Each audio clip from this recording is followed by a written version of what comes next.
Valériane, animatrice au centre socio-culturel intercommunal de Glazic, coordonne le jardin partagé de la cité Parcar-Rose.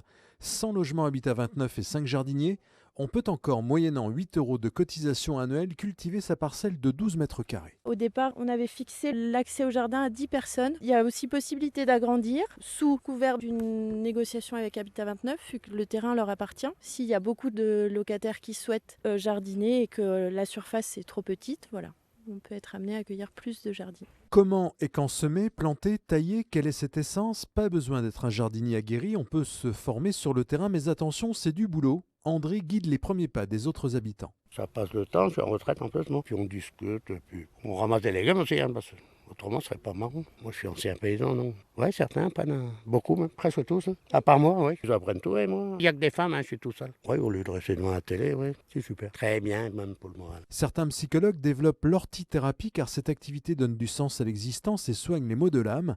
Public cible, détenus, SDF, femmes battues, personnes âgées, isolées, jeunesse à risque, école en zone éducative prioritaire, toxicomanes, mais les urbains stressés découvrent aussi que le jardin est thérapeutique.